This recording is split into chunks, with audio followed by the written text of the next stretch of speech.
Here we are, I'll wait for the music to go down. That's it. Can't sing to that. No, here we are now, towards the end of the evening. I hope you've enjoyed today, I have. And what I can say now is to introduce the last item, the main feature, the Kid Brother. Please welcome our very good friend, Kevin Brownlow.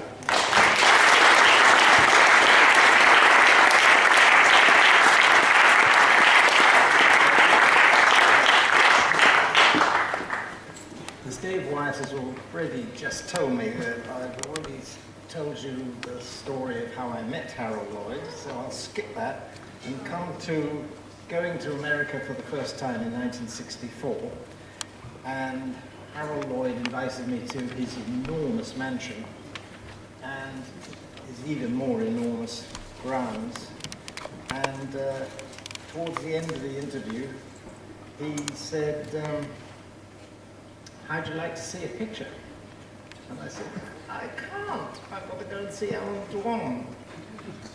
So I felt an absolute idiot leaving this opportunity of a lifetime because it was going to be the Kid Brother. But luckily, on the next visit, the offer was renewed. And he had a friend who had built a motion picture theatre in his bungalow. He'd actually dug down, and it had pipe organ like the Phantom of the Opera. Anyway, the Kid Brother was projected in a 35mm print taken from the camera negative of the foreign release. And the film faded into a romantic shot of a wrecked ship lying in a bay. The cinematography was superb, the best that Lloyd's cameraman Walter Lundeen had ever achieved. Lloyd himself became a prize-winning photographer in later years, and even at this stage obviously knew the style he wanted. It was shot on Panchromatic, the second of Lloyd's films to use the new stock, and it's a work of great artistry. The sense of place is one of the strongest aspects of it. The entire picture appears to have been shot in a remote part of Northern California, and yet, like so much of Lloyd's work, turns out to be a brilliant illusion. According to Lloyd's property man, Wally Hahn, the farm was a set built on the Providencia Ranch near Burbank, where Forest Lawn Memorial Park is now located. Here, the battle scenes for the Birth of a Nation were shot, and the distant village was probably Placentia, California, near Fullerton, the site of California State University. I realize now that the film is an amalgam of everything that Lloyd had done before. The rural humor, the legitimate drama of Grandma's Boy, the haunted house thrills of Dr. Jack. There was even a moment of high and dizzy alarm as Harold clings to the gunwale of a boat high above the water. It was the apotheosis of everything he'd worked towards. William K. Everson pointed to the link between The Kid Brother and a film called The White Sheep, written and directed by Hal Roach and starring Glenn Tryon. The story is remarkably similar. A mayor who runs a small town by force has 3 sons, 2 thugs, and Tobias, a gentle character. The mayor's framed for murder. Tobias finds the corpse in hiding, corpse in quotes, and brings him back to town to save his father's life.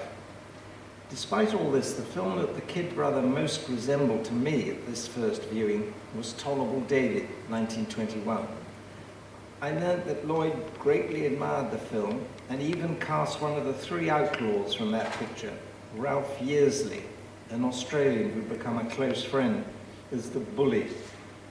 Tolerable David, directed by Henry King, was the story of a boy, a Kid Brother, played by Richard Barthelmess, who longs to drive the mail.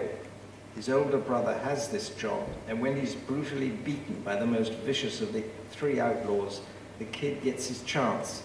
But the outlaws steal the mail, and it takes an epic fight and 3 deaths before he's able to struggle back to town, wounded but triumphant with the United States mail.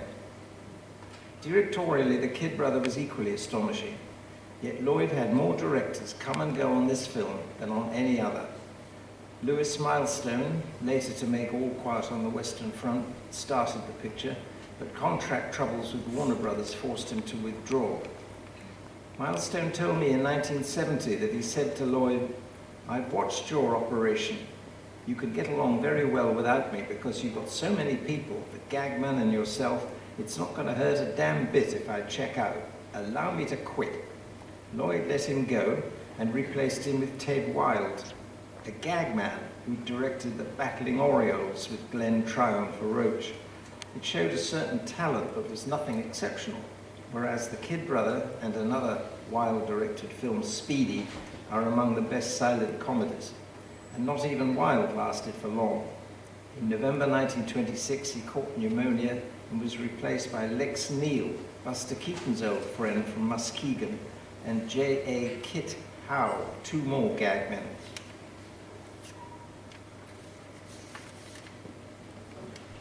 Konstantin Romanov, a wrestler, played the evil strongman, Sandoni, and both he and Lloyd had to face being outclassed by a monkey called Chicago, who would also play in Keaton's The Cameraman.